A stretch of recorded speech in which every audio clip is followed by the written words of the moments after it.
Okay, so welcome back to Mechanical Gate Zone, and today we are going to continue our discussion on the strength of material lecture series. My dear, last lecture में हम लोगों ने discuss किया था the concept of the deformable and the rigid bodies, और उसके बाद हमने इक्विलिब्रियम कंडीशंस भी हमने डिस्कस की थी किसी डिफॉर्मेबल बॉडी की, कि अगर किसी डिफॉर्मेबल बॉडी को इक्विलिब्रियम में रहना है तो क्या क्या कंडीशन सेटिस्फाई होनी चाहिए। उसके बाद फिर हमने टाइप्स ऑफ द फोर्सेस किसी बॉडी पे कैसे लगते हैं वो हमने डिस्कशन किया था, जिसमें हम लोगों ने दो तरीके की फोर्सेस पढ़ी थी, date is the surface force and the body force. उसके बाद फिर हमने फोर्स का distribution over the narrow strip भी देखा था, और ये भी पता किया था कि कैसे किसी पर्टिकुलर स्ट्रिप पे फोर्स का डिस्ट्रीब्यूशन है तो नेट फोर्स कैसे निकालेंगे, ये भी हम लोगों ने देख लिया था। साथ ही फिर हमने कुछ सपोर्ट रिएक्शंस की बात की थी। ये बताया था कि स्ट्रेंथ ऑफ मटेरियल में अगर कोई भी स्ट्रक्चर है तो उसके जो बहुत सारे मेंबर्स हैं वो आपस में जुड़े होते हैं with the help of the supports, और वो सपोर्ट बहुत सारे तरीके के हो सकते हैं, और उन सपोर्ट में रिएक्शंस भी आती हैं जब वो स्ट्रक्चर लोड को बियर करता है। और ये हमारे लिए ज़रूरी हो जाता है जब भी हम लोग किसी स्ट्रक्चर की एनालिसिस करते हैं कि जो रिएक्शन सपोर्ट पे आ रही हैं उनको उनका मैग्नीट्यूड कितना है। ये सारी बातें हमको जानने के लिए ज़रूरी हो जाती हैं। उसके बाद फिर हम लोगों ने देखा था कि किसी आर्बिट्ररी शेप की बॉडी पे जब नंबर ऑफ फोर्सेस लगते हैं, और जब हमने एक सेक्शन कट करके देखा तो वहाँ पे हम लोगों ने देखा कि जो रिजल्टेंट जो फाइनल आता है डेट इज़ द एक तो मोमेंट आ सकता है, और बॉडी पे लगने वाले जो फोर्सेस है वो आ सकते हैं इंटरनल लोडिंग की वजह से, है ना। अब इनके दो कंपोनेंट होते हैं, एक आ जाता है बेंडिंग मोमेंट, एक आ जाता है ट्विस्टिंग मोमेंट। इसी तरीके से जो फोर्स आता है उसके भी दो कंपोनेंट होते हैं, एक होता है नॉर्मल फोर्स और एक होता है शेयर फोर्स। फिर हम लोगों ने देखा, ये सारी बातें ख़त्म करने के बाद अपना लेक्चर ख़त्म हो गया था, और फिर आज हम स्टार्ट करने जा रहे हैं एक न्यूमेरिकल से हम लोग अपनी लेक्चर की शुरुआत करेंगे डियर। तो चलिए शुरू करते हैं आज का लेक्चर, और स्टार्टिंग होगी अपने आज न्यूमेरिकल से, ठीक है। न्यूमेरिकल जस्ट एक बेसिक है जो मैं आपको यहाँ पे बताना चाहता हूँ, बेसिक बातें हैं कुछ जो मैं आपको यहाँ पे आज बताऊँगा। जैसे let us take the example,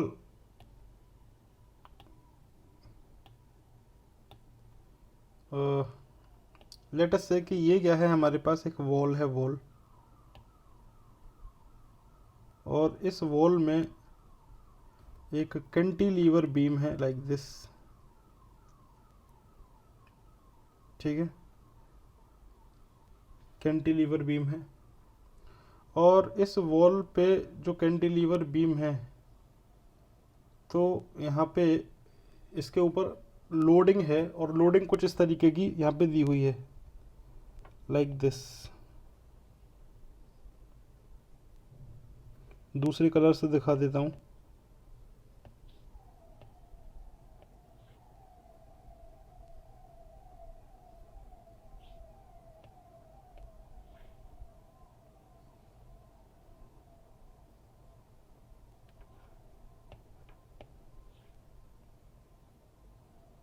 इस तरीके की लोडिंग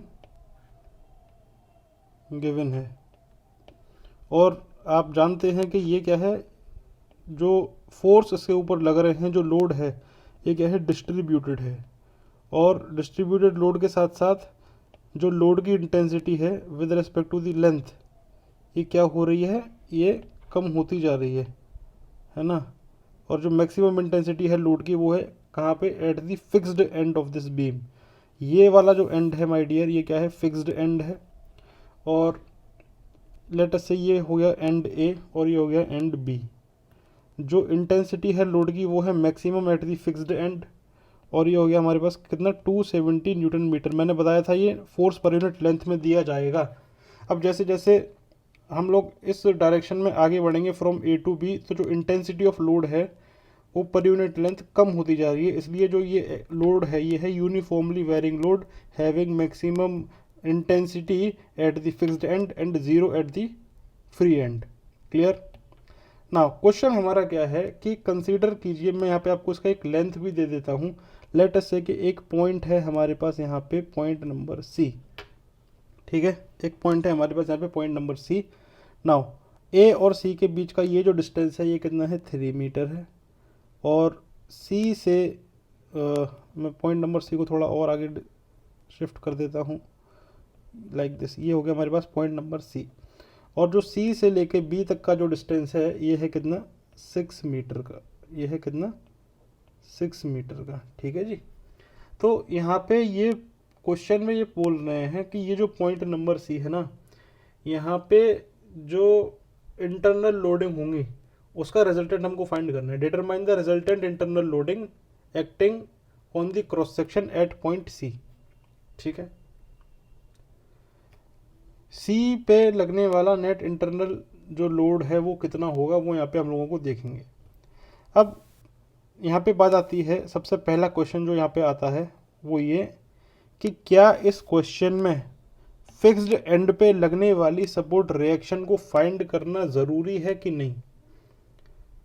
ये क्वेश्चन यहाँ पे आता है कि क्या हमको, देखो, लोडिंग की वजह से जो इंटरनल लोड है वो निकालना है पॉइंट सी पे। पॉइंट सी पे हमको इंटरनल लोडिंग निकालनी है।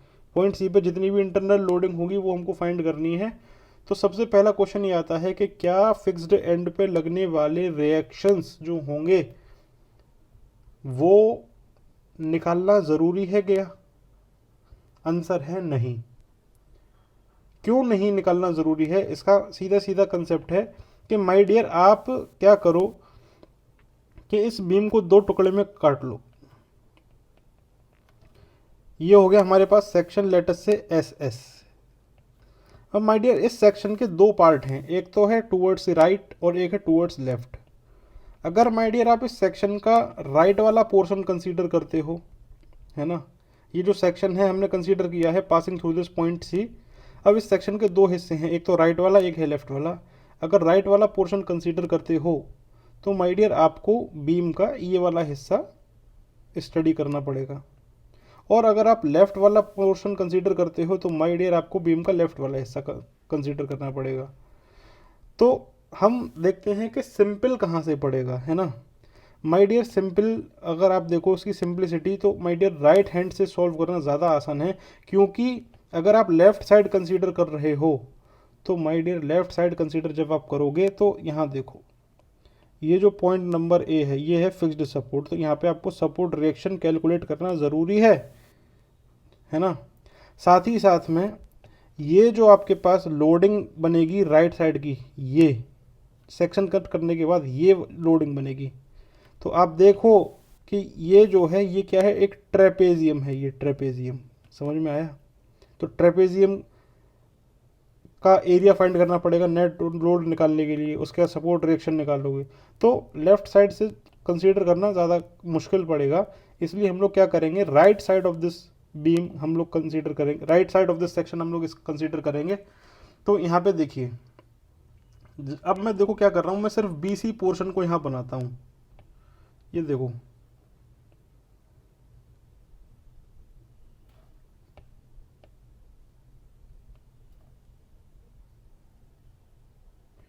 वन सेकेंड,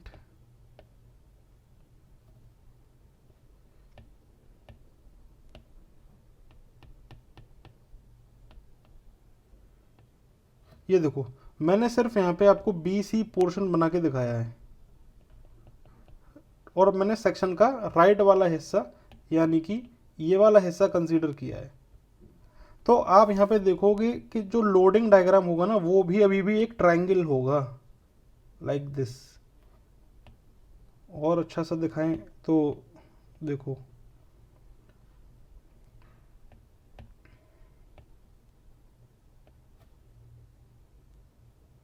ये होगा लोडिंग डायग्राम, ठीक है।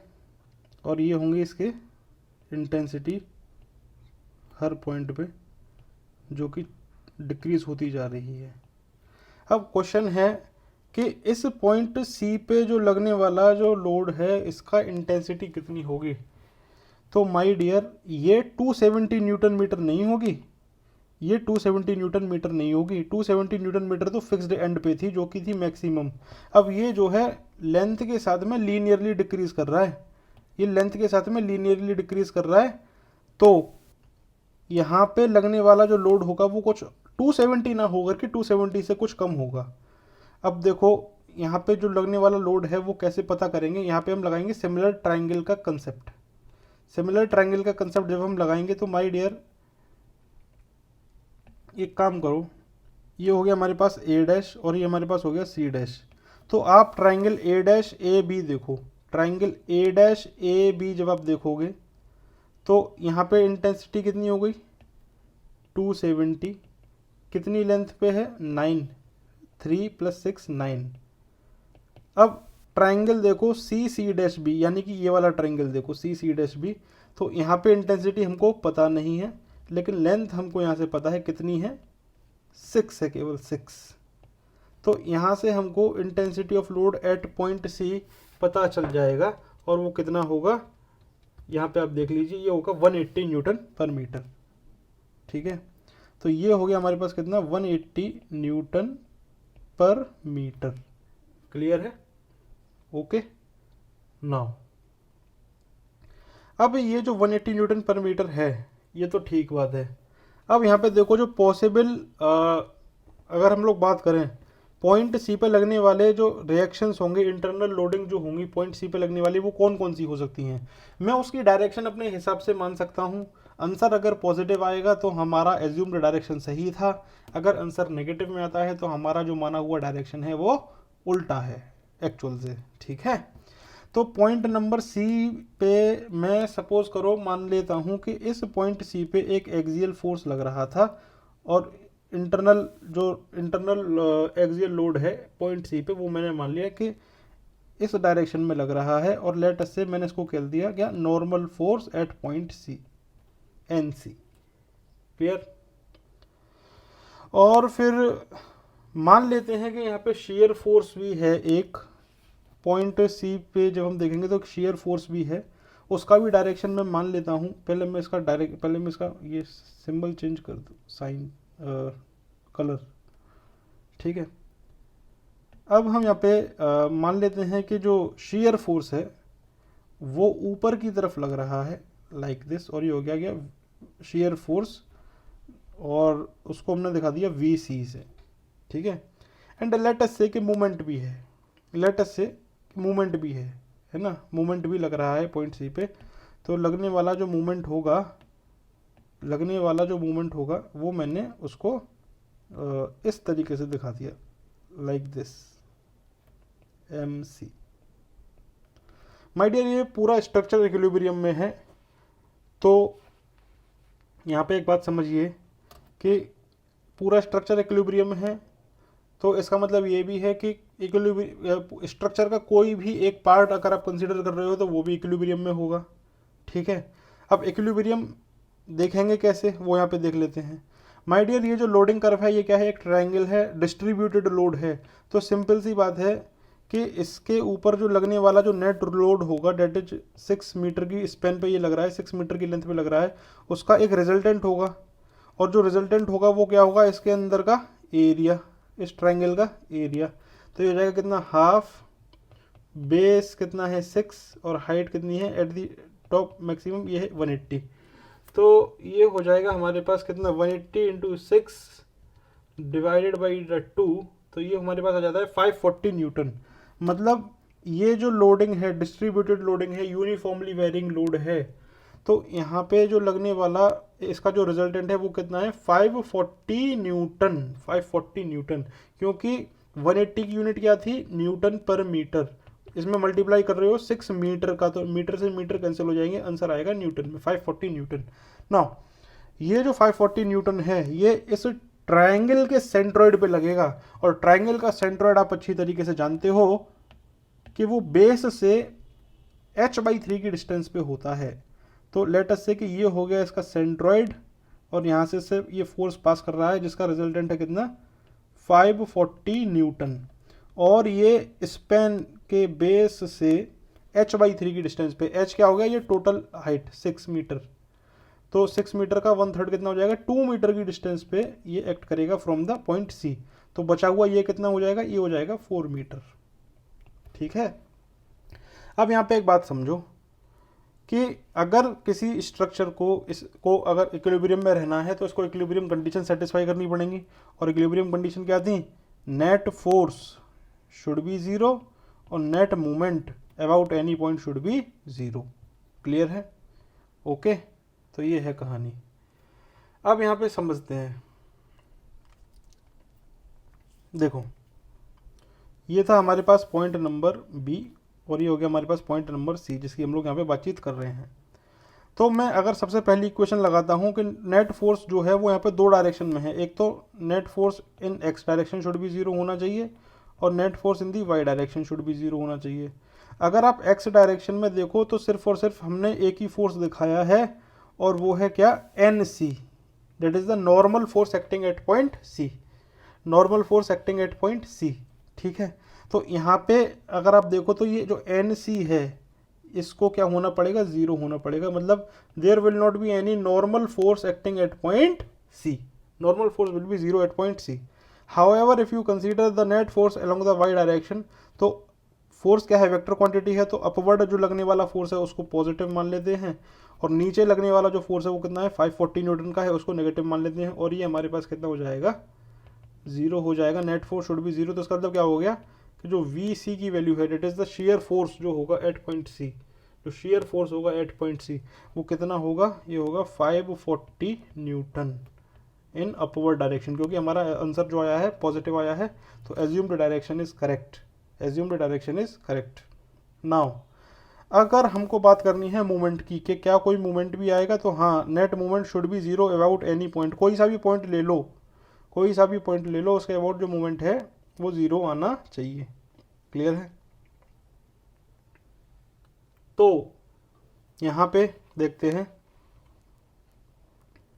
देखिए, अगर मैं पॉइंट बी कंसीडर करूँ और इसके अबाउट अगर मैं मूवमेंट निकालने की कोशिश करता हूँ तो देखो क्या होगा? The net movement about point B should be zero, मैंने यहाँ पे लिख दिया। तो देखो यहाँ पे क्या क्या बात आएगी। एक तो देखो, मैं यहाँ पे मान लेता हूँ कि जो क्लॉकवाइज मूवमेंट है उसको तो मैं मान लेता हूँ पॉजिटिव, और जो काउंटर क्लॉकवाइज मूवमेंट है, सॉरी, जो ये तो हमारे पास हो गया क्या? क्लॉकवाइज मूवमेंट, इसको मैंने मान लिया पॉजिटिव, और जो काउंटर क्लॉकवाइज मूवमेंट है उसको मैंने मान लिया क्या? नेगेटिव।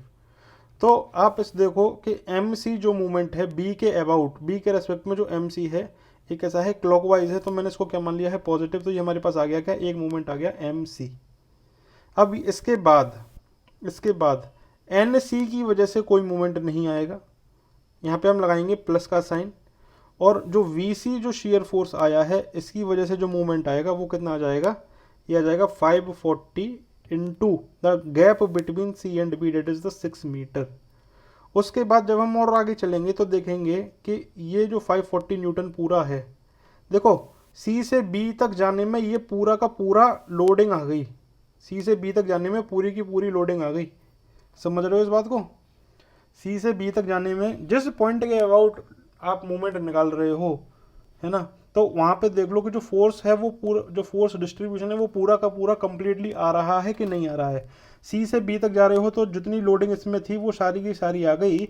तो इसका हम लोग अलग अलग ना निकाल करके सिंपली 540 न्यूटन का जो रिजल्टेंट है उससे निकाल सकते हैं। और ये जो 540 न्यूटन है ये जो इसको ले जाएगा, ये ले जाएगा काउंटर क्लॉकवाइज डायरेक्शन में। तो काउंटर क्लॉकवाइज को हमने माना है नेगेटिव, तो ये हो जाएगा 540, और साथ ही साथ में जो गैप है वो कितना है? ये है 4 मीटर, और ये हमारे पास हो गया net moment it should be zero. तो यहाँ से अगर हम एम सी की बात करें तो ये निकल के आ जाएगा हमारे पास कितना? 540 इंटू 6 माइनस का 4,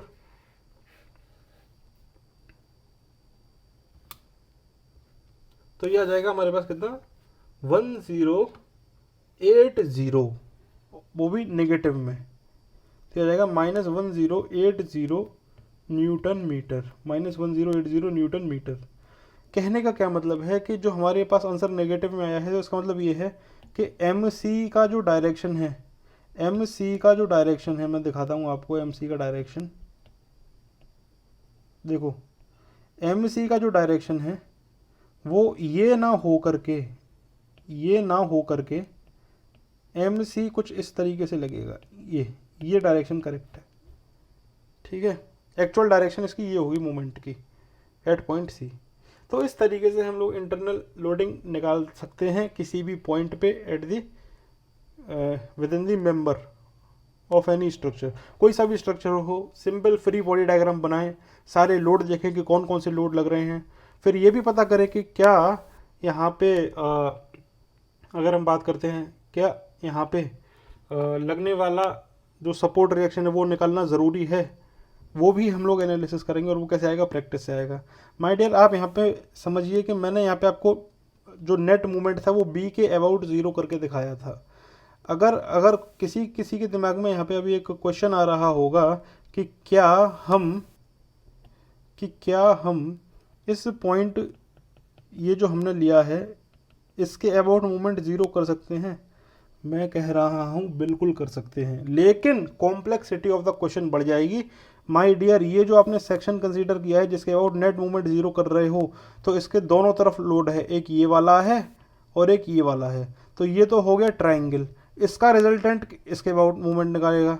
दोबारा से साफ कर देता हूँ इसको पूरा।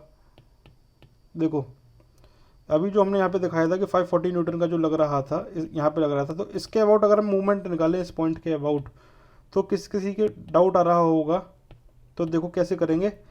एक तो ये लोडिंग होगी, इसका रिजल्टेंट निकालना है, उसकी वजह से मूवमेंट आएगा इस डायरेक्शन में कुछ, एक ये ट्रायंगल बनेगा, उसकी वजह से एक मूवमेंट आएगा इस डायरेक्शन में कुछ, तब जाकर के आप इसको net movement about this point zero कर सकते हैं। आंसर वही आएगा, आंसर की कोई दिक्कत नहीं है, ठीक है। तो ये है कहानी, तो इस तरीके से ये होता है। आई होप आपको ये समझ में आया होगा, क्लियर है, ऑल राइट। अब जब ये सारी बातें क्लियर हो चुकी हैं तो बढ़ते हैं अपने नेक्स्ट कुछ और बेसिक पॉइंट्स हैं जो कि मेरे को यहाँ पे कवर कराने हैं, तो उन पॉइंट्स की तरफ चलते हैं। ये सब्जेक्ट से रिलेटेड नहीं, मतलब इसके जो टर्म्स यहाँ पे मैं अभी आपको डिस्कस करने जा रहा हूँ, ये through out the subject frequently बोल चाल में आते रहेंगे, तो उनका मतलब हमको समझना चाहिए कि क्या मतलब है इन सारे टर्म्स का जो हम लोग बीच बीच में बोलेंगे जब हम लोग इस सब्जेक्ट को पढ़ेंगे, ठीक है। तो उसको समझते हैं। ऑल राइट, देखिए सपोज करो कि ये है एक मेरे पास में रेक्टेंगुलर बार नहीं, सॉरी, सर्कुलर शेप का एक बार है, और इसमें मेरे को एक कुछ एक्सिस भी दिखानी रहेंगी, तो वो मैं यहाँ पे आपको दिखा देता हूँ, लाइक दिस।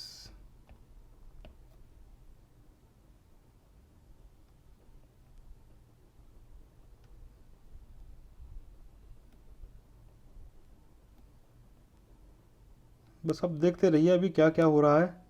अभी आपको सारे टर्म पता चल जाएंगे कि मैं क्या यहाँ पे बताने की कोशिश कर रहा हूँ।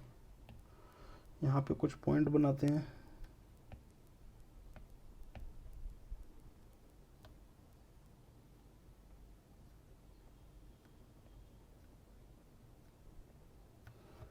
ठीक है, इसके बाद मैं इस डायग्राम को थोड़ा और आगे बड़ा बनाता हूँ, डॉटेड लाइन से मैं दिखाऊंगा, और इसके बाद एक लाइन मेरे को नीचे चाहिए,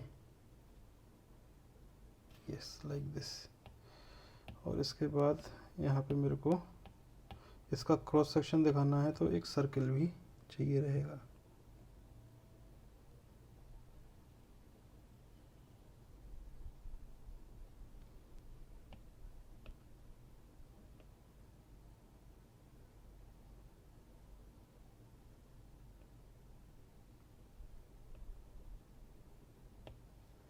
ओके, ये देखिए अभी आपको बिल्कुल सब समझ में आ जाएगा, बिल्कुल आराम से बस देखते रहिए क्या हो रहा है अभी स्क्रीन पे, ठीक है।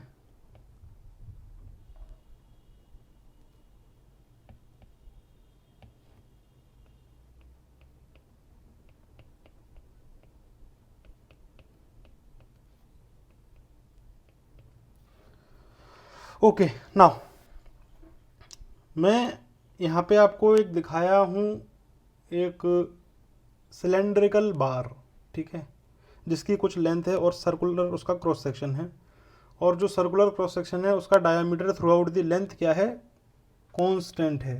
यानी कि cross section is not varying with respect to the length. इस तरीके के बार को हम लोग बोलते हैं prismatic bar. Prismatic bar are those bars whose cross section remains same throughout the length of the bar. ठीक है, इनको बोलते हैं प्रिज्मेटिक बार। क्लियर? अगर ये cross section through out the length same नहीं होता, मतलब वेरी कर रहा होता, तो ये प्रिज्मेटिक ना होकर के कुछ और होता। अब लेट अस से कि दूसरा बन सकता है कुछ इस तरीके से, है ना, कि जो इसका क्रॉस सेक्शन है वो लेंथ के साथ लीनियरली डिक्रीज कर रहा है, या फिर लेट अस से इंक्रीज कर रहा है ना, लीनियरली क्रॉस सेक्शन बढ़ता जा रहा है। तो इस तरीके के जो बार होते हैं इनको बोलते हैं हम लोग क्या, टेपर्ड बार। ठीक है, क्या बोलते हैं, टेपर्ड बार। और ये क्या है, प्रिज्मेटिक बार है जिसका क्रॉस सेक्शन चेंज नहीं हो रहा है। अब यहाँ पे मैं आपको बात बताना चाहता हूँ कि मैंने यहाँ पे आपको इस बार के अंदर, यहाँ पे आप देखो, ये जो बार है इसका क्रॉस सेक्शन है सर्कुलर, और सर्कुलर क्रॉस सेक्शन की अगर हम लोग बात करें तो उससे पहले मैं यहाँ पे आपको एक्सिस डिफाइन कर देता हूँ। यहाँ पे कुछ एक्सिस होंगी जो कि मेरे को यहाँ पे डिफाइन करनी है, X Y Z coordinate system, कुछ इस तरीके का।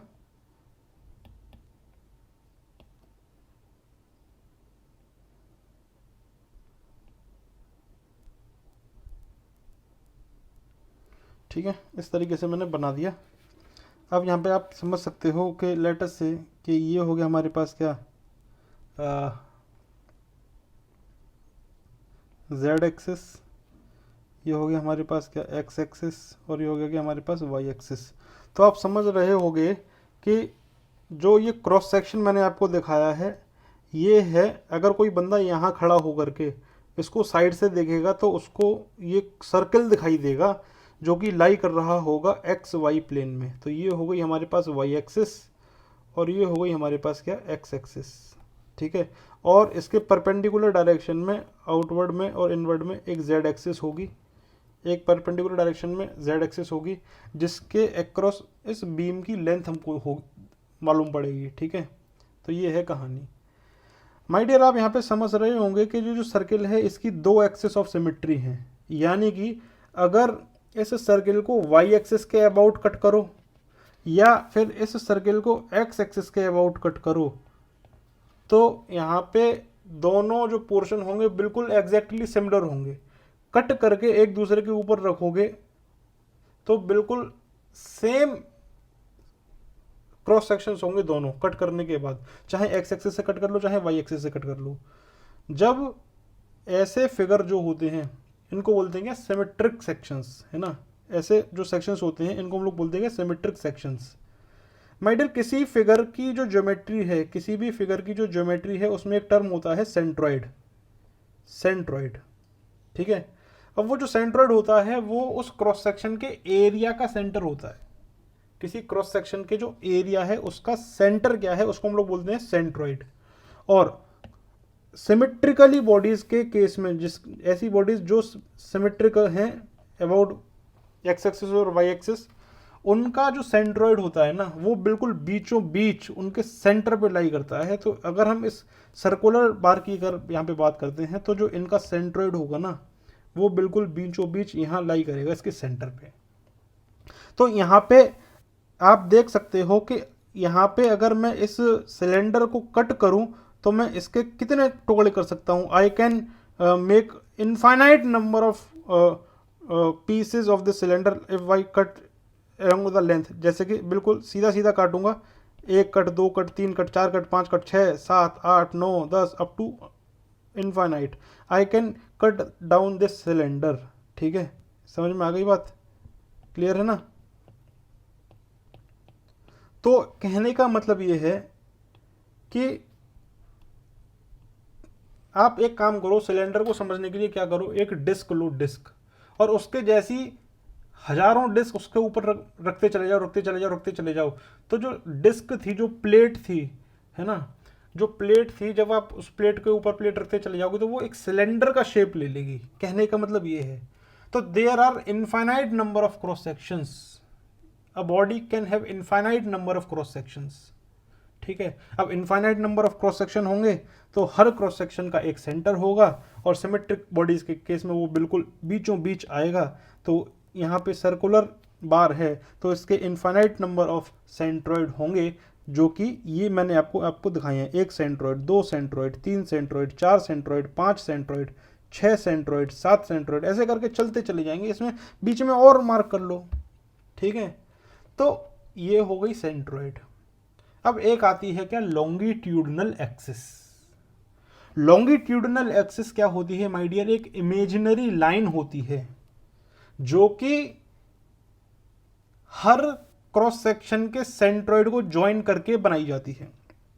जैसे एक इमेजिनरी लाइन यहाँ पे आप देख सकते हो, एक डैश्ड लाइन है, ये एक डैश्ड लाइन है जो कि हर क्रॉस सेक्शन के सेंट्रॉइड से पास होती हुई जा रही है। और ये जो लाइन पूरी बनी after joining the centroid of each cross section, इसको हम लोग बोलते हैं क्या, longitudinal axis of the member. तो ये हो गया क्या हमारे पास, क्या, longitudinal axis of the member. Clear, clear है। और किसी लॉन्गिट्यूडनल एक्सिस की बात करेंगे तो हमने अभी बताया कि जो है ये सेंट्रॉइड से पास करती हुई एक लाइन होगी, है ना।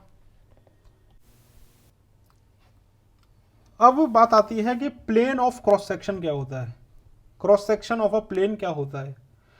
अगर किसी मेंबर में किसी प्लेन का क्रॉस सेक्शन अगर हमको दिखाना है तो कुछ नहीं, एक प्लेन है perpendicular to the longitudinal axis.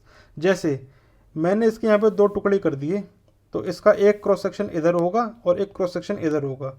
और जो क्रॉस सेक्शन है ना, ये क्रॉस सेक्शन ऑफ इस प्लेन का ये जो क्रॉस सेक्शन होगा माय डियर, ये होगा लॉन्गिट्यूडनल एक्सिस के परपेंडिकुलर। सिंपल सी बात है, cross section of the plane is defined as the plane perpendicular to the longitudinal axis.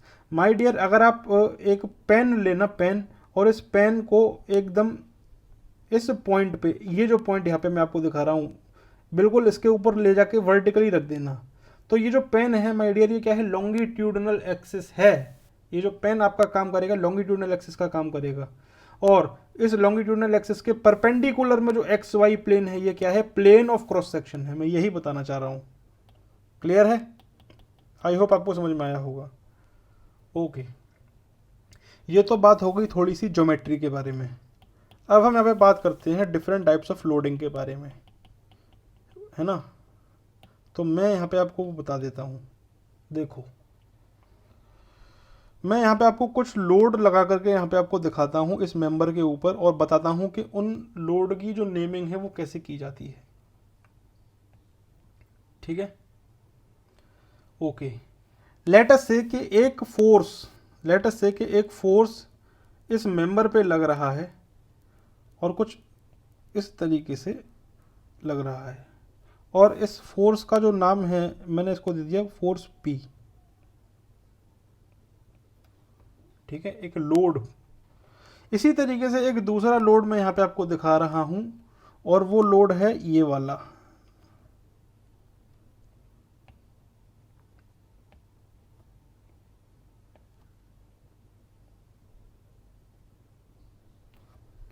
And let us say कि इस लोड का जो नाम है ये क्या है, Q। इस लोड का क्या नाम है, Q। और आप एक बात यहाँ पे गौर कीजिए कि ये जो लोड P और लोड Q में थोड़ा सा डिफरेंस है, वो मैं अभी आपको बाद में बताऊंगा।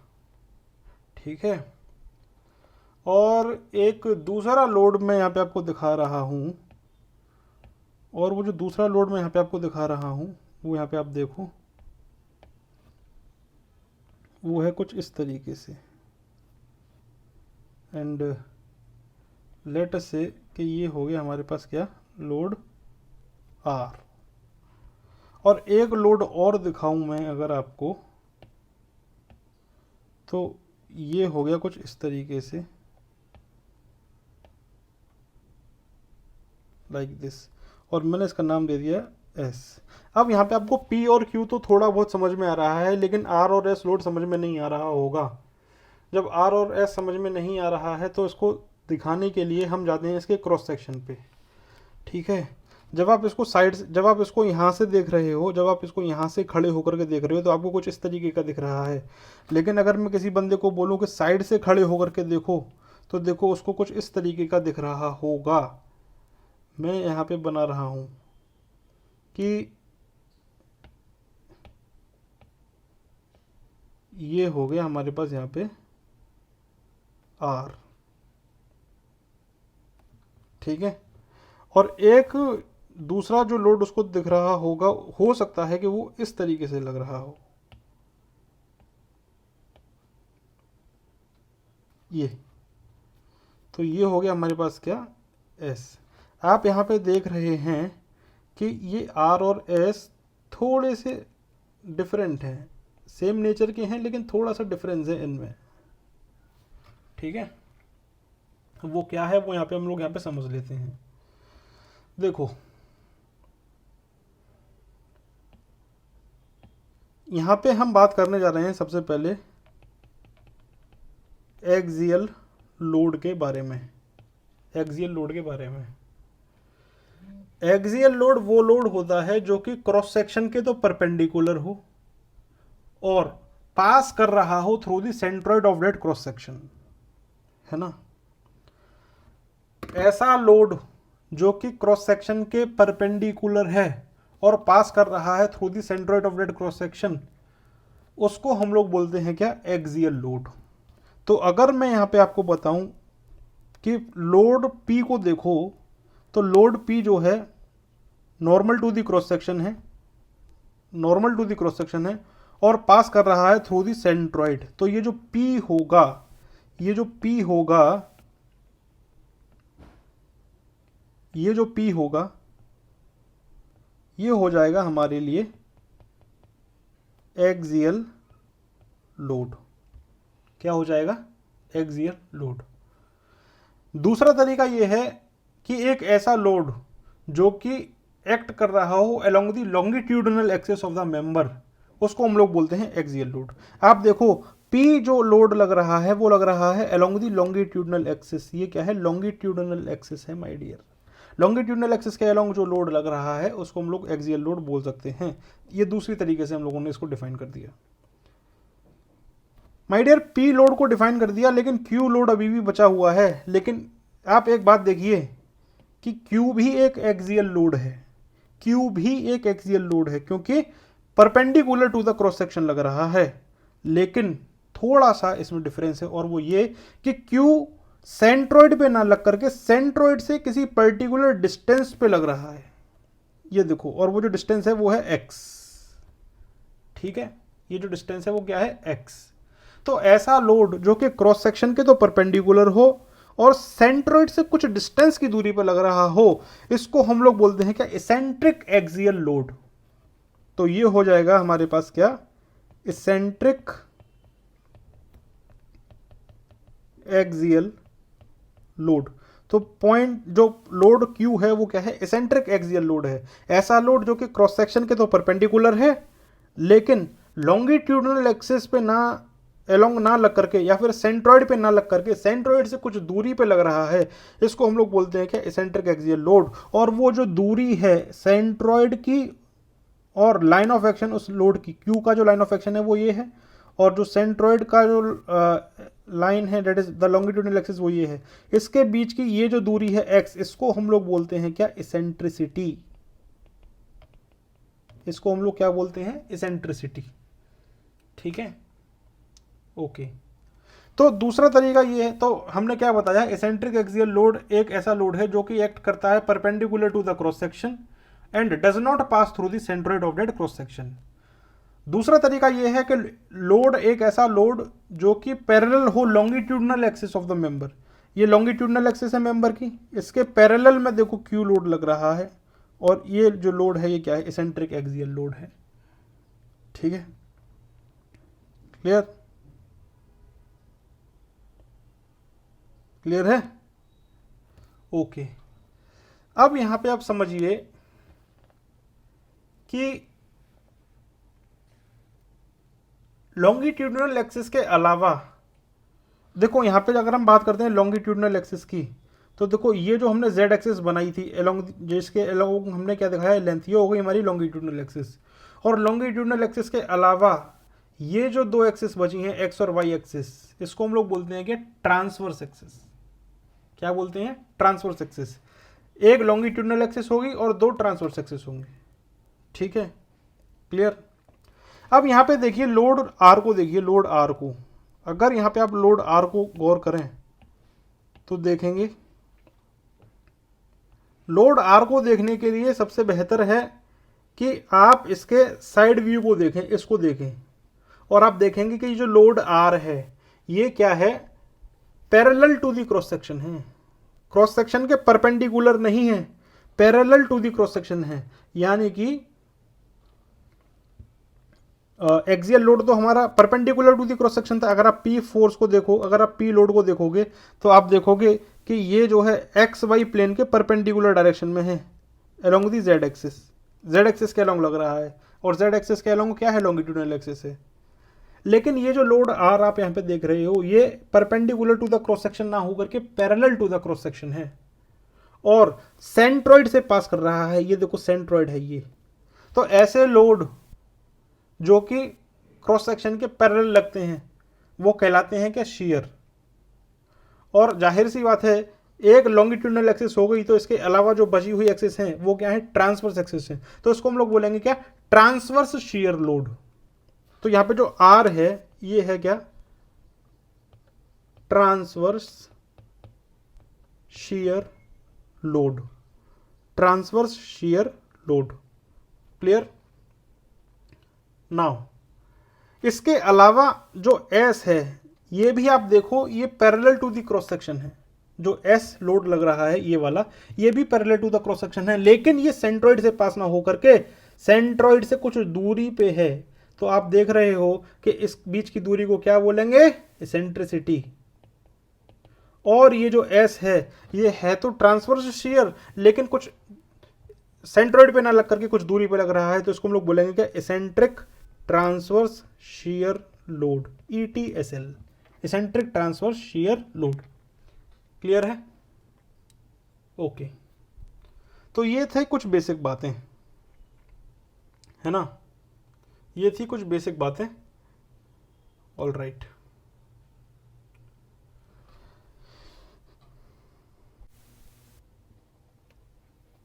अब हम यहाँ पे जो अगला डिस्कशन ले रहे हैं वो ले रहे हैं the concept of stress. The concept of stress we are going to take from now onwards. अब यहाँ से अपना सब्जेक्ट शुरू हो रहा है धीरे धीरे, और आ जाते हैं अपने नेक्स्ट टॉपिक पे, डेट इज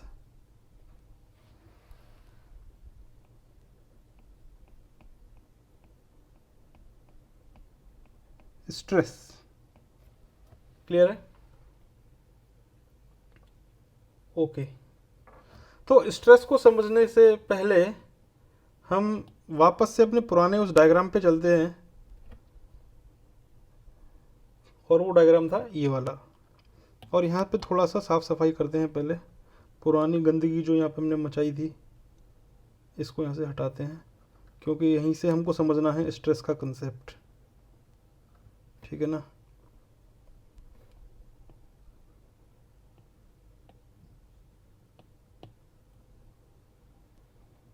ओके, देखिए यहाँ पे जो हमारे लिए डायग्राम इम्पोर्टेंट है स्ट्रेस को समझने के लिए, वो है हमारे पास ये वाला, ये डायग्राम। इस डायग्राम की हेल्प से हम लोग स्ट्रेस को समझते हैं। आप लोगों को पता ही होगा कि यहाँ पे हो क्या रहा है। कल के लेक्चर में हम लोगों ने डिस्कस किया था कि यहाँ पे एक आर्बिट्रेरी शेप की बॉडी थी जिसपे कि एक्सटर्नल फोर्सेस लग रहे थे, F1, F2, F3 और F4। उसके बाद हमने क्या किया था, एक सेक्शन कट किया था, और वो सेक्शन है हमारे पास कुछ इस तरीके से, ये रहा। ठीक है। अब इस सेक्शन को कट करने के बाद हमने इस बॉडी का जो लोअर वाला हिस्सा है, डेट इज़ द ये वाला, इसको हमने उठा लिया स्टडी करने के लिए। अब जब हमने इस सेक्शन को कट किया तो इस बॉडी पे, नीचे वाली बॉडी पे जो फोर्स लग रहे थे F1 F2 ये तो थे एक्सटर्नल फोर्सेस, लेकिन इसके क्रॉस सेक्शन पे जो ये सेक्शन हमने कट किया है, इसके जो क्रॉस सेक्शन पे इसके अंदर इंटरनल लोडिंग थी जिसका डिस्ट्रीब्यूशन हमको नहीं मालूम था। और ये जो इंटरनल लोडिंग इसके अंदर आ रही थी, ये आ रही थी ऊपर वाले लोडिंग की वजह से। ऊपर वाला जो पार्टिकल, ऊपर वाला जो आपके पास पोर्शन बचा हुआ था जो कि हमने एक्सक्लूड कर दिया था अपनी स्टडी में, उसके ऊपर जो फोर्सेस लग रहे थे उसकी वजह से इसके अंदर जो इंटरनल लोडिंग थी वो आ रही थी इस तरीके से। ठीक है ना, ये हमने कल इतना डिस्कशन यहाँ पे देखा था। अब इंटरनल लोडिंग जब यहाँ पे आ गई तो उसके आगे की बात यहाँ पे हम स्टार्ट कर रहे हैं कि स्ट्रेस क्या होती है, ये सारी चीज़ें। ठीक है, देखो यहाँ पे हम क्या करते हैं माय डियर, इस डायग्राम को यहाँ पे ध्यान से देखो आप, कि मैंने यहाँ पे एक छोटा सा एरिया कंसीडर किया, बहुत छोटा सा, ये मैंने एरिया यहाँ पे कंसीडर किया like this is the small area I have considered. और लेट अस से कि ये जो हमने एरिया कंसीडर किया है ये है कितना, डेल्टा ए। ये कितना है माय डियर, डेल्टा ए। ठीक है, तो हमने जब डेल्टा ए एरिया कंसीडर कर लिया तो यहाँ पे अब हम क्या करेंगे कि इस डेल्टा ए पे भी तो कुछ ना कुछ फोर्स लग रहा होगा, इस डेल्टा ए पे भी तो कुछ इंटरनल लोडिंग होगी। और लेट अस से कि जो डेल्टा ए पे जो इंटरनल लोडिंग थी वो मैं यहाँ पे आपको दिखा देता हूँ कि वो थी लाइक दिस के, ये हो गई, हम एक सेकंड एक स्ट्रेट लाइन से दिखाएंगे तो ज़्यादा बेहतर रहेगा। ये हो गया 1 सेकंड,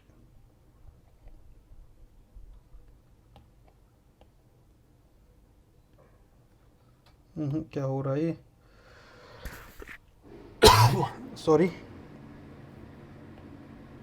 हाँ देखिए, ये देखिए,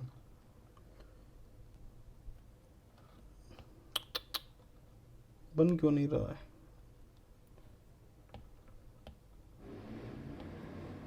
ये है ये, ओहो, चलो कोई बात नहीं, मैं इसको ऐसे ही फ्री हैंड बना देता हूँ। ठीक है ना, कि लेट अस से कि इस पर जो लगने वाला जो फोर्स है वो कुछ इस तरीके का है लाइक दिस, और ये हो गया हमारे पास कितना, डेल्टा एफ, डेल्टा एफ। ठीक है, अब जब मैं इस स्ट्रेस एलिमेंट को उठा करके मैं यहाँ पे आपको दिखाता हूँ कि लेट अस से कि ये तो हो गई हमारे पास एक्स एक्सिस और ये हो गई हमारे पास लेट अस से वाई एक्सिस और ये हो गई हमारे पास लेट अस से जेड एक्सिस। ठीक है, और ये जो एलिमेंटल एरिया है वो मैंने लिया है यहाँ पे, ये देखो ये रहा elemental area, X Y plane में मैंने कंसीडर किया, ये रहा elemental area D A, delta A. ठीक है,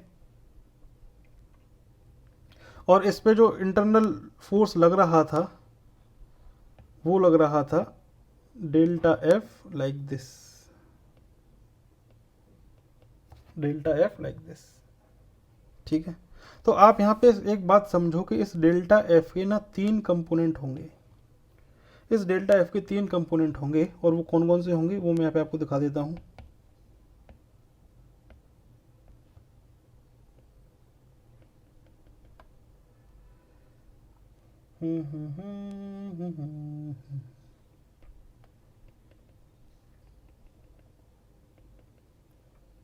देखो, एक कंपोनेंट होगा along the z axis like this. ठीक है, एक कंपोनेंट होगा along the y axis like this, और एक कंपोनेंट होगा along the x axis like this. तो ये हो गया क्या, डेल्टा एफ एक्स, ये हो गया डेल्टा एफ वाई, और ये हो गया हमारे पास डेल्टा एफ जेड। कुछ नहीं किया है, अभी तक नहीं समझ में आया तो देखो कुछ भी नहीं किया है, सिंपल सी बात है, सिंपल सी। और वो ये कि हमने एक आर्बिट्रेरी शेप की बॉडी ली थी जिसपे कुछ एक्सटर्नल फोर्सेस लग रहे थे F1, F2, F3 और F4। उसके बाद हमने क्या किया, इस बॉडी के दो टुकड़े किए, इस बॉडी के दो टुकड़े किए एक सेक्शन से, ये रहा वो सेक्शन, ये रहा वो सेक्शन। उसके बाद हमने जो लोअर वाली बॉडी थी उसको स्टडी करने के लिए बाहर निकाल लिया। तो यहाँ पे लोअर वाली बॉडी पे दो एक्सटर्नल फोर्सेस हैं F1, F2, और जो हमने सेक्शन काटा है इसके ऊपर इंटरनल लोडिंग दिखाई है। और ये जो इंटरनल लोडिंग आ रही है ये आ रही है due to the effect of F3 and F4 of the upper body which is not the part of the study right now. फिर हमने यहाँ पे क्या किया माय डियर, कि एक हमने एलिमेंटल एरिया कंसीडर किया delta A at the surface जहाँ पे इंटरनल लोडिंग लग रही थी, और यहाँ पे कंसीडर किया कि एक फोर्स है डेल्टा एफ जो कि इस एरिया पे लग रहा है डेल्टा ए पे।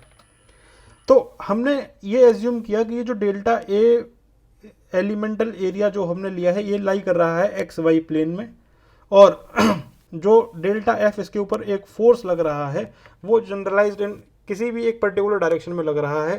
तो सिंपली इसके तीन कंपोनेंट होंगे, एक होगा डेल्टा एफ एक्स, एक होगा डेल्टा एफ वाई, एक होगा delta F Z along the X Y and Z axis respectively. Clear है, समझ में आ गई बात? तो माय डियर यहाँ पे एक बात यहाँ पे आप समझो कि जब हम इस डेल्टा ए को छोटा करते जाएंगे ना, छोटा करते जाएंगे, जब डेल्टा ए अप्रोच करेगा जीरो को, जब ये डेल्टा ए अप्रोच करेगा जीरो को, तो माय डियर ये एरिया ना रह करके पॉइंट बन जाएगा, पॉइंट बन जाएगा। ठीक है, डेल्टा ए ना रह करके पॉइंट बन जाएगा। समझ में आ रही है बात? क्लियर है? तो कहने का मतलब ये है कि अगर कोई बोले कि what is stress, what is stress, तो stress is nothing but it is the intensity of the internal force acting at a point. It is defined as the internal resisting force, intensity of the internal resisting force developed at a point under the given load। जब किसी body पे कोई load लगा होगा तो उस body के अंदर किसी पर्टिकुलर पॉइंट पे जो इंटरनल रेजिस्टिंग फोर्स का मैग्नीट्यूड है, इंटरनल रेजिस्टिंग फोर्स का जो मैग्नीट्यूड है वही क्या होता है, स्ट्रेस होता है। So if you are required to define the stress, so the definition for the stress should be like this: stress is defined as the magnitude or the intensity of the internal resistive force developed at a point under the given load। तो simply अगर मैं mathematics से अगर आपको दिखाऊं, अगर मैं आपको मैथमेटिक्स से यहाँ पे आपको दिखाऊं, तो जो स्ट्रेस है, स्ट्रेस इसको हम लोग लिखेंगे like this, that is delta F divide by delta A provided that the elemental area approaches to zero. When this elemental area approaches to zero, इसका मतलब ये है कि हम बात कर रहे हैं इंटरनल रेजिस्टिव फोर्स की at a particular point. So delta F N by delta A represents the magnitude of the stress developed on the small elemental area delta A. Clear? ये है यहाँ पे कहानी, ये है यहाँ पे कहानी। अब यहाँ पे आप एक बात समझो कि स्ट्रेस की हमने डेफिनेशन तो यहाँ पे बता दी, लेकिन एक बात यहाँ पे आप समझो कि यहाँ पे जो हमने एलिमेंट कंसीडर किया था वो एक्स वाई प्लेन में था, और डेल्टा एफ उस पर लगने वाले फोर्स थे जिसके तीन कंपोनेंट भी हैं।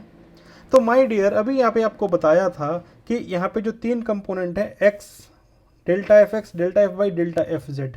तो माय डियर यहाँ पे आप देखो जो डेल्टा एफ जेड कंपोनेंट है ये एरिया के परपेंडिकुलर डायरेक्शन में है। तो ये जो डेल्टा एफ जेड, अगर हम यहाँ पे बात करते हैं स्ट्रेस की, किस फोर्स की वजह से, डेल्टा एफ के जेड कंपोनेंट वाले की वजह से, तो जो डेल्टा एफ जेड आएगा divided by that elemental area delta A provided that area tends to zero. तो माय डियर ये जो स्ट्रेस आती है जो कि plane of the cross section के परपेंडिकुलर डायरेक्शन में है, इसको हम लोग बोलते हैं क्या, नॉर्मल स्ट्रेस। इसको हम लोग क्या बोलते हैं, नॉर्मल स्ट्रेस। तो माय डियर ये क्या है, नॉर्मल स्ट्रेस है। हालांकि डेल्टा एफ के दो कंपोनेंट और हैं, एक है एक्स एक्सिस में, एक है वाई एक्सिस में, लेकिन ये जो डेल्टा एफ एक्स और डेल्टा एफ वाई हैं ये plane of the cross section के पैरेलल हैं। डेल्टा एफ वाई भी प्लेन, देखो क्रॉस सेक्शन का प्लेन यानी कि एक्स वाई प्लेन, और जो डेल्टा एफ वाई है वो भी किस में है, एक्स वाई प्लेन में है।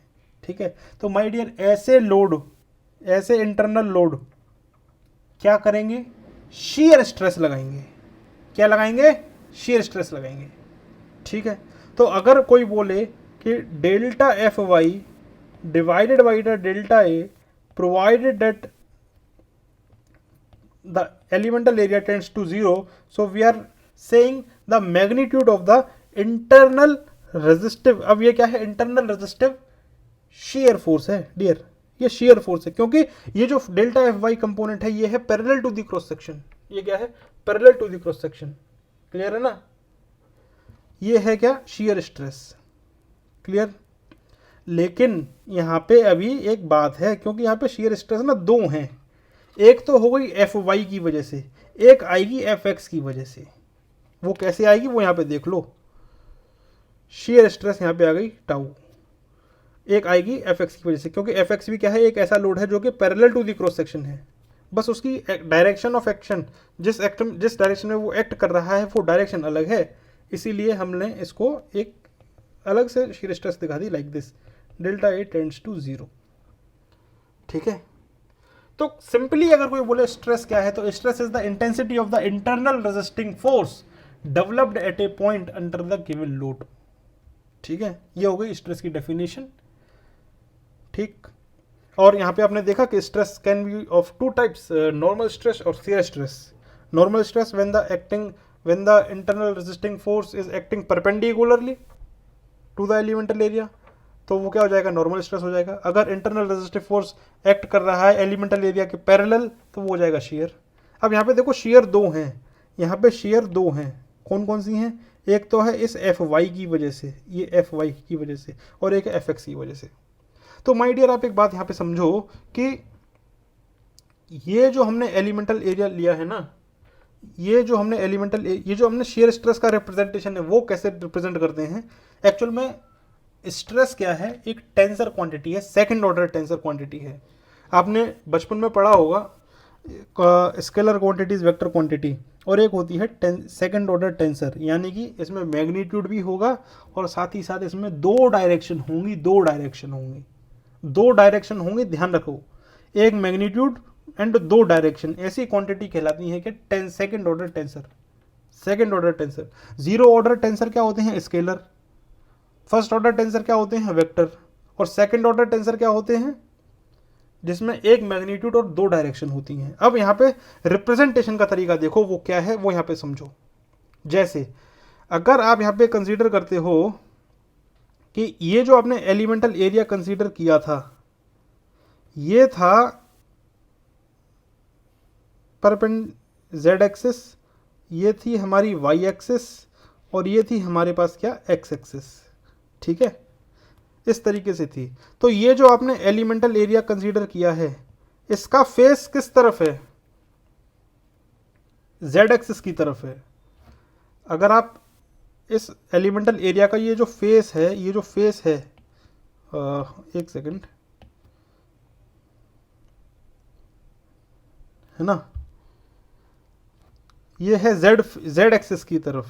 तो आप यहाँ पे ये जो डायरेक्शन है ये कौन सी है, जेड डायरेक्शन, और इस एलिमेंटल एरिया का जो फेस है वो जेड डायरेक्शन की तरफ है। तो माय डियर आप क्या कहते हो, आप कहते हो कि दिस इज द, ये जो प्लेन है इसका नाम क्या हो जाएगा, ये हो जाएगा Z face. X Y plane कहाँ पे आएगा, Z face. X Y plane जो होगा उसका मुंह किस तरफ होगा, जेड एक्सिस की तरफ होगा, तो जेड फेसिंग। कोई बोलता है ना कि मेरा घर ईस्ट फेसिंग की तरफ है, तो मतलब उस घर का जो फ्रंट है, अगर कोई बोलता है आपसे कि मेरा जो घर है वो ईस्ट फेसिंग है, तो इसका मतलब क्या हुआ, इसका मतलब यही ना हुआ कि जो उसका घर है उसका जो फ्रंट है उसका डायरेक्शन टूवर्ड्स द ईस्ट है। ठीक है, इसीलिए इसी तरीके से ये जो एक्स वाई आपको यहाँ पे दिख रहा है एलिमेंटल एरिया, ये है टूवर्ड्स दी जेड, तो ये हो जाएगा जेड फेस। ठीक है, या तो एक्स वाई प्लेन बोल दो या जेड फेस बोल दो, एक ही बात है। ठीक है, अब यहां पे बात आ रही थी शियर स्ट्रेस की। अब यहां पे जो शियर स्ट्रेस थी वो दो तरीके से थी, शियर स्ट्रेस थी वो दो तरीके से थी, और वो कैसे थी वो यहां पे आप देखना। एक तो था ऐसा केस कि ये हो गया हमारे पास z एक्सिस और ये हो गया हमारे पास y एक्सिस, और यहाँ पे इस फोर्स का कंपोनेंट डेल्टा एफ वाई यहाँ लग रहा था, है ना। और एक था ये वाला केस, मैं अलग अलग आपको दिखा देता हूँ कि ये तो हो गई हमारे पास z एक्सिस और ये हो गई हमारे पास यहाँ पे x एक्सिस, और इसका जो कंपोनेंट था डेल्टा एफ का अलोंग द एक्स डायरेक्शन वो ये था। तो इसकी वजह से जो शियर स्ट्रेस लग रही थी वो उसका मैग्नीट्यूड इस तरीके से दिया जाएगा, और इसकी वजह से जो शियर स्ट्रेस लग रही थी इसका मैग्नीट्यूड इस तरीके से दिया जाएगा, लेकिन रिप्रेजेंटेशन अलग होगी। ठीक है, तो यहाँ पे जो इंटरनल रेजिस्टिव फोर्स है इसकी वजह से जो शियर स्ट्रेस लग रही थी वो लग रही थी इस डायरेक्शन में। तो यहाँ पे जो रिप्रेजेंटेशन है, तो यहाँ पे शियर स्ट्रेस को टाउ से रिप्रेजेंट करते हैं, लेकिन साथ में इसके दो सबस्क्रिप्ट भी होते हैं, जिसमें कि पहला सबस्क्रिप्ट दिखाता है कि वो किस फेस पे लग रहा है। तो ये लग रहा है जेड फेस पे, ये लग रहा है जेड फेस पे। आप देखो ना, ये कौन सा फेस है, ये पूरा जेड फेस है, जेड फेस पे लग रहा है शियर स्ट्रेस। जो अगला सब्सक्रिप्टर का अगला पार्ट जो होगा वो बताएगा कि जेड फेस पे किस डायरेक्शन में लग रहा है। तो कोई बोले कि वाई डायरेक्शन, देखो यहाँ पे जो शियर स्ट्रेस होगी वो कुछ इस तरीके से होगी, जेड फेस पे लग रही है अलोंग दी वाई डायरेक्शन, तो ये हो जाएगा tau Z Y, tau Z Y. Clear है? ऑल राइट, तो ये हो गया। इसी तरीके से यहां पे आ जाओ, ये भी शियर स्ट्रेस है, लेकिन किस फेस पे लग रही है, जेड फेस पे लग रही है, जेड फेस पे, जेड फेस पे लग रही है, और किस डायरेक्शन में लग रही है, अलोंग दी एक्स डायरेक्शन लग रही है, जेड फेस पे अलोंग दी एक्स डायरेक्शन लग रही है। तो इसका शियर स्ट्रेस कैसी हो जाएगी, tau Z x. Tau zx is representing the shear stress acting on the z face in the x direction. Tau zy is representing the shear stress acting on the z face in the y direction. ये होता है representation का तरीका of the shear stress। Clear है? All right. तो my dear, यहाँ पे मैंने आपको सिर्फ एक ही एलिमेंट कंसीडर करके दिखाया कि इस तरीके से हो सकता है। अच्छा, यहाँ पे एक बात और समझ लो, यहाँ पे एक बात और समझ लो, और वो ये कि जो नॉर्मल स्ट्रेस है, जो नॉर्मल स्ट्रेस है, आप यहाँ पे नॉर्मल स्ट्रेस को जो दिखाओगे, अगर मैं इसके रिप्रेजेंटेशन की बात करूँ तो इसको आप सिंपली या तो सिग्मा जेड से रिप्रेजेंट करो, या फिर आप इसको सिग्मा जेड जेड भी लिख सकते हो, है ना। यहाँ पे जेड क्या हो गया, इसके जेड फेस पे लग रहा है और जेड डायरेक्शन में लग रहा है। ठीक है, तो सिंपल सी बात है कि जब नॉर्मल स्ट्रेस की जो बात होती है वो प्लेन के परपेंडिकुलर होता है, और प्लेन के परपेंडिकुलर यानी कि उसी डायरेक्शन में हो गया जिस डायरेक्शन में प्लेन का फेस है ना। तो यहाँ पे फेस और डायरेक्शन एक साथ ना दिखाया करके सिंपली सिग्मा जेड रिप्रेजेंट कर देते हैं, जो कि वही दिखाता है जो कि ये काम कर रहा था दिखाने का। ठीक है, तो ये था कंसेप्ट किसका, स्ट्रेस का। This is the concept that how we are going to deal with the stress. Okay, समझ में आई बात? ओके, सो अब हम चलते हैं अपने नेक्स्ट डिस्कशन में, that is we have to be familiar with the basics of the homogeneous isotropic and isotropic materials. ये सारी चीज़ें क्या होती हैं, ये सारी चीज़ें अब हम लोग यहाँ पे देखेंगे। ठीक है, तो हम लोग स्टार्ट करने जा रहे हैं कि होमोजीनियस मटेरियल क्या होता है, आइसोट्रोपिक मटेरियल क्या होता है, एनाइसोट्रोपिक मटेरियल क्या होता है, ये सारी चीज़ें हम लोग यहाँ पे देखेंगे। ठीक, तो स्टार्ट करते हैं। All right, so first of all we are going to deal with the homogeneous material. ठीक है, माय डियर, कंसीडर कीजिए कि एक बॉडी है आपके पास लाइक दिस, और मैंने यहाँ पे दो 3 पॉइंट कंसीडर किए हैं। लेट अस से कि ये हो गया हमारे पास पॉइंट सी, और ये हो गया हमारे पास लेट अस से यहाँ पे पॉइंट बी, और ये हो गया लेट अस से हमारे पास यहाँ पे पॉइंट ए। ठीक है। होमोजीनियस मटेरियल क्या होते हैं कि अगर किसी मटेरियल, देखो मटेरियल की कुछ ना कुछ प्रॉपर्टीज़ होती हैं। जैसे कोई मटेरियल है तो उसकी कुछ थर्मल कंडक्टिविटी होगी, कुछ इलेक्ट्रिकल रेजिस्टिविटी होगी, है ना, कुछ डेंसिटी होगी, राइट, और इलास्टिक प्रॉपर्टीज़ होती हैं, जैसे कि कुछ ना कुछ उसका यंग्स मॉड्यूलस होगा, है ना। ये कुछ प्रॉपर्टीज़ होती हैं जो कि कोई भी सब्सटेंस, कोई भी आपका जो मटेरियल है वो किस मैटर से बना हुआ है, इस बात पर डिपेंड करती है उन प्रॉपर्टीज़ का मैग्नीट्यूड। नाउ लेकिन बात ये आती है कि क्या जो प्रॉपर्टीज़ हम लोग मेज़र कर रहे हैं वो किसी बॉडी के अंदर through out the body uniform है कि नहीं है, ये कैसे पता चलेगा। तो उसी को कैटेगराइज करने के लिए हम लोगों ने 3 तरीके के बातचीत करेंगे, date is the homogeneous, isotropic and anisotropic. Late us say कि अगर हम स्ट्रेंथ ऑफ मटेरियल पढ़ रहे हैं तो मेरा जो मेन मैं चाह रहा हूँ कि मैं इस बॉडी की इलास्टिक प्रॉपर्टी के बारे में बात करूँ। जैसे कि अगर मैं यंग्स मॉड्यूलस अगर देखूँ इस बॉडी का, इलास्टिक मॉड्यूलस क्या होता है हर बॉडी इस अलग अलग पॉइंट पे, तो देखते हैं क्या होगा। देखिए, अगर कोई body same elastic property exhibit करती है किसी भी पॉइंट पे लेकिन एक फिक्स्ड डायरेक्शन में, किसी भी पॉइंट पे लेकिन एक फिक्स्ड डायरेक्शन में, तो ऐसी बॉडी कहलाती है क्या, होमोजीनियस बॉडी। जैसे मैं यहाँ पे कंसीडर कर रहा हूँ सिर्फ 2 डायरेक्शन आपको समझाने के लिए, एक हो गया x और एक हो गया y। मैं सिर्फ और सिर्फ अभी x डायरेक्शन की बात कर रहा हूँ, मैंने डायरेक्शन फिक्स कर दी x, और मैं x डायरेक्शन के अलोंग जो इलास्टिक प्रॉपर्टी है डेट इज यंग्स मॉड्यूलस, वो अगर मैं मेजर करूं अलग अलग पॉइंट पे, ध्यान रखना क्या फ्रेज बोला मैंने, at any point in a given direction, at any point in a given direction, at any point in a given direction. तो मैंने यहाँ पे 3 अलग अलग पॉइंट कंसीडर किए, और यहाँ पे आप देखिए कि मैं सिर्फ और सिर्फ एक्स डायरेक्शन में अलग अलग पॉइंट पे यंग्स मॉड्यूलस की वैल्यू मेजर करूं, तो लेट अस से कि ए पॉइंट पे मेरे को मिल रही है वैल्यू लेट अस से E1, बी पॉइंट पे भी मेरे को मिल रही है along the X direction E1, C point पे भी मेरे को मिल रही है along this x direction E1। ठीक है, मेरे को बहुत अच्छी बात है, अलग अलग पॉइंट पे एक्स डायरेक्शन में हर जगह हमको Young's modulus E1 E1 E1 मिल रहा है। अब हमने कहा कि ठीक है एक्स डायरेक्शन तो ठीक है, अब वाई डायरेक्शन की बात करते हैं।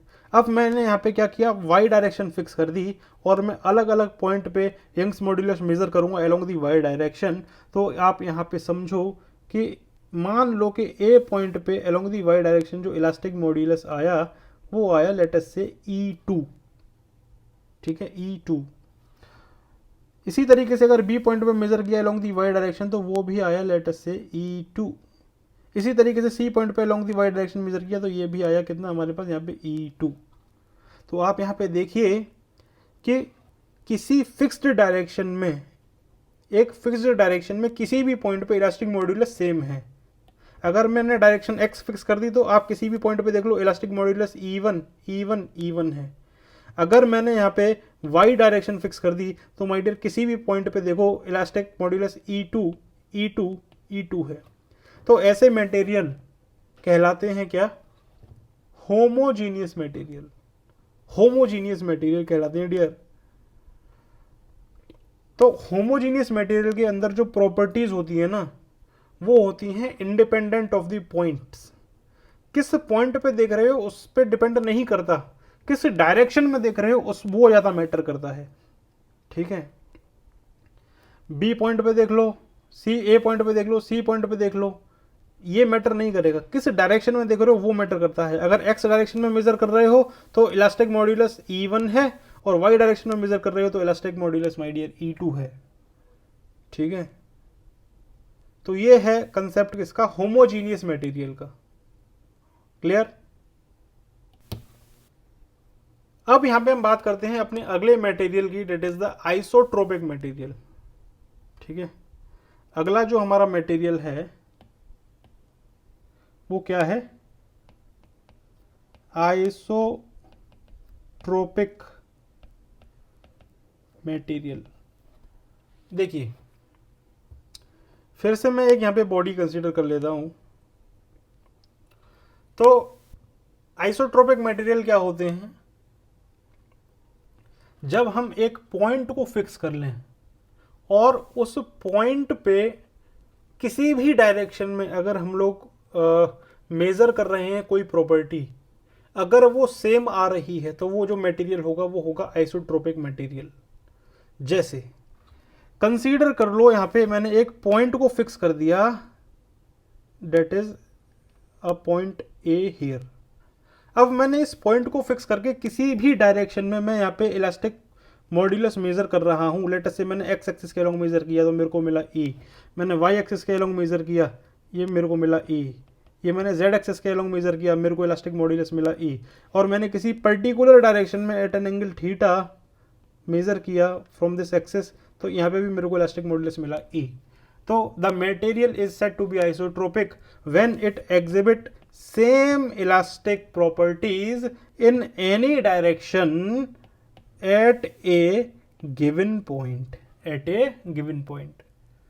तो यहां पे क्या था कि elastic property are independent of the direction, elastic property are independent of the direction. समझ में आ रही है बात, डायरेक्शन पे डिपेंडेंट नहीं है, पॉइंट पे डिपेंडेंट है। अब यहां पे समझते हैं कि होमोजीनियस मटेरियल हो गया, आइसोट्रोपिक मटेरियल हो गया। अब यहां पे हम बात करते हैं क्या कि होमोजीनियस और आइसोट्रोपिक का कॉम्बिनेशन कैसा होगा। Material is homogeneous and isotropic, ये बहुत सारी डेरिवेशंस में एजम्पशन होती है। स्ट्रेंथ ऑफ मटेरियल के जो बहुत सारे एक्सप्रेशंस हम लोग ड्राइव करते हैं स्ट्रेस के, डिफॉर्मेशन के, तो वहाँ पे जो एजम्पशन होती है कि material is assume to be homogeneous and isotropic. भाई होमोजीनियस और आइसोट्रोपिक का मतलब क्या है वो तो समझ लो पहले। तो अब हम यहाँ पे इसके कॉम्बिनेशन की बात करेंगे कि the material is homogeneous and isotropic. तो उसके लिए फिर से मैं यहाँ पे एक बॉडी बनाता हूँ, कोई भी एक मैंने आर्बिट्ररी शेप की बॉडी ले ली लाइक दिस। ठीक है, और मैंने यहाँ पे दो पॉइंट कंसीडर किए डियर। एक पॉइंट मैंने यहाँ पे कंसीडर कर लिया पॉइंट नंबर ए, और एक पॉइंट मैंने यहाँ पे कंसीडर कर लिया डियर पॉइंट नंबर बी। ठीक है, तो यहाँ पे जब हमने पॉइंट नंबर ए सिलेक्ट किया, हमने सिर्फ अभी ए पॉइंट को ध्यान से देखो, और मैंने अलग अलग डायरेक्शन में जब इलास्टिक प्रॉपर्टी मेजर की, that is the Young's modulus let's say, तो वो आया हर जगह पे ई ई ई, और यहाँ पे भी मैं मेजर किया तो आया कितना ई। ठीक है, तो यहाँ से आपको पता चल रहा है कि जो मटेरियल है ये क्या है, आइसोट्रोपिक मटेरियल है। ये मटेरियल क्या है, आइसोट्रोपिक मटेरियल है। अब बी पॉइंट पे भी मैंने सेम डायरेक्शन में, आप देखो अगर मैंने यहाँ पे मेजर किया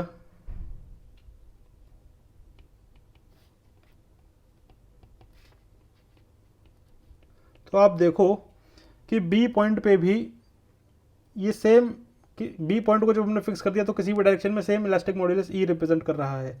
लेकिन माय डियर अगर आप इसकी होमोजेनिटी चेक करना चाहते हैं कि मटेरियल होमोजीनियस है कि नहीं, तो आप क्या करेंगे, किसी भी एक डायरेक्शन को फिक्स कर लो। लेट अस से कि मैंने यहाँ पे एक्स डायरेक्शन को फिक्स कर लिया, तो एक्स डायरेक्शन को फिक्स करके किसी भी पॉइंट पे देख लो, चाहे ए पे देख लो चाहे बी पे देखो, इलास्टिक मॉड्यूलस ई और ई मिला। अगर आप किसी भी पॉइंट को देख लो, अगर हमने यहाँ पे डायरेक्शन वाई फिक्स कर दी तो my dear point number A पे भी इलास्टिक मॉड्यूलस ई, बी पे भी elastic modulus E, Z fix कर दी तो इस पे भी ई, इस पे भी ई। तो माय डियर ये मटेरियल जो है होमोजीनियस भी है और आइसोट्रोपिक भी है। ये मटेरियल होमोजीनियस भी है और आइसोट्रोपिक भी है। अगर मटेरियल आइसोट्रोपिक नहीं है तो क्या होगा, वो एनाइसोट्रोपिक हो जाएगा। सिंपल सी बात है। अगर कोई मटेरियल आइसोट्रोपिक नहीं है तो आइसोट्रोपिक का उल्टा एनाइसोट्रोपिक। क्लियर। अब यहाँ पे देखो एक दूसरा केस लेते हैं, बस इतना ही बताना था, लेकिन यहाँ पे अभी आप और समझने के लिए यहाँ पे आप देखो मैं एक और केस ले लेता हूँ। बहुत ही शानदार सा कंसेप्ट यहाँ पे बन जाएगा, तो कभी भूलेंगे नहीं, है ना। ये इंटरव्यूज़ वगैरह में पूछ लेते हैं, फिर वहाँ पे पता नहीं पाते हैं अपन। तो इसलिए अच्छा है कि पहले से ही कवर करते हुए चलें यहाँ से, ठीक है। देखो मैंने यहाँ पे 2 पॉइंट कंसीडर किए। लेट अस से कि एक पॉइंट हो गया मेरे पास ये ए और एक पॉइंट हो गया मेरे पास यहाँ पे बी, ठीक। मैं क्या कर रहा हूँ कि मैंने सिर्फ पहले एक्स डायरेक्शन फिक्स कर ली। मैंने क्या कर लिया, एक्स डायरेक्शन फिक्स कर लिया कि लेट अस से कि मैं एक्स डायरेक्शन में देख रहा हूँ। तो मैंने देखा कि ए पे जो इलास्टिक मॉड्यूलस आया अलोंग द एक्स डायरेक्शन वो आया E1, और बी पे जो इलास्टिक मॉड्यूलस आया अलोंग द एक्स डायरेक्शन वो क्या आया E2। माय डियर यहाँ पे देखो क्या हो रहा है, ठीक है। इस तरीके से हो गया।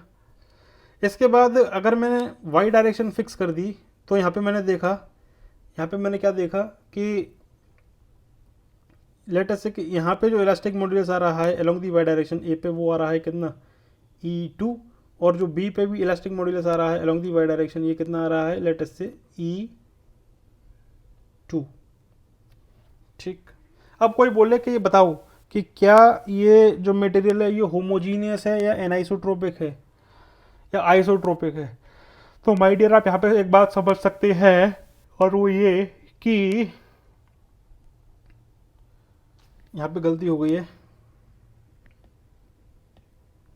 और वो ये कि यहाँ पे मैंने जो आपको कंसेप्ट बता रहा हूँ पहले इसका बता रहा हूँ, ठीक है, लाइक दिस। तो यहाँ पे देखो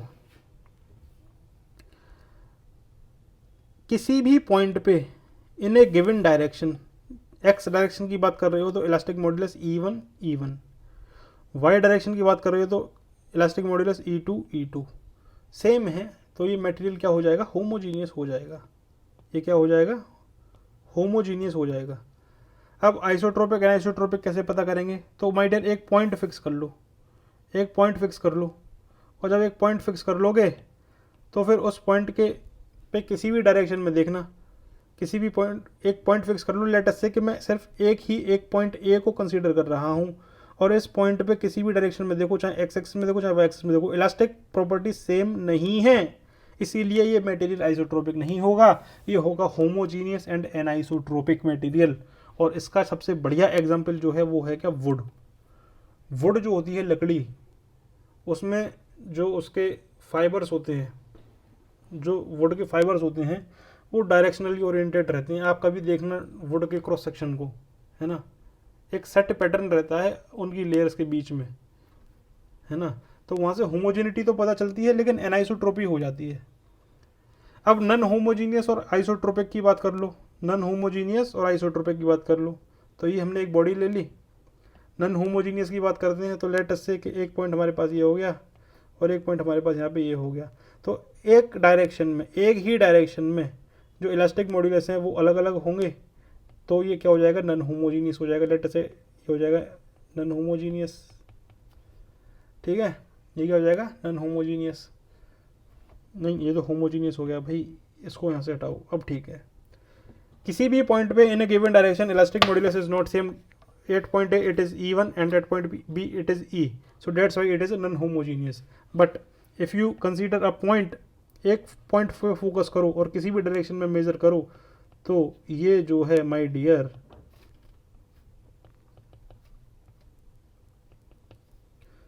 आइसोट्रोपिक है। चाहे पॉइंट ए देख लो, एक पॉइंट फिक्स कर लिया, इलास्टिक मॉड्यूलस देखो हर पॉइंट का क्या है E1, हर डायरेक्शन में क्या है E1। बी पॉइंट सेलेक्ट कर लिया, हर डायरेक्शन में इलास्टिक मॉड्यूलस क्या है E। तो माय डियर ये क्या हो गया, आइसोट्रोपिक का केस हो गया। तो ये non homogeneous and isotropic material है। तो इस तरीके से हम लोग मटेरियल का क्लासिफिकेशन करते हैं, और यह होता है the concept of the homogeneous and isotropic materials. Clear, okay. So I hope आपको यहाँ पे आज समझ में आया। All right, very good. तो चलिए मिलते हैं नेक्स्ट लेक्चर में। आज का लेक्चर बस इतना ही करते हैं, ठीक है ना। आई होप आपको समझ में आया होगा आज का लेक्चर। कोई डाउट वगैरह है तो पूछिएगा टेलीग्राम पे, या फिर कमेंट बॉक्स में भी आप पूछ सकते हैं। सो थैंक यू ये वीडियो देखने के लिए। यूट्यूब चैनल को शेयर कीजिए, सब्सक्राइब कीजिए, और वीडियो पसंद आया हो तो लाइक कीजिए। चलिए मिलते हैं नेक्स्ट लेक्चर में। Thank you.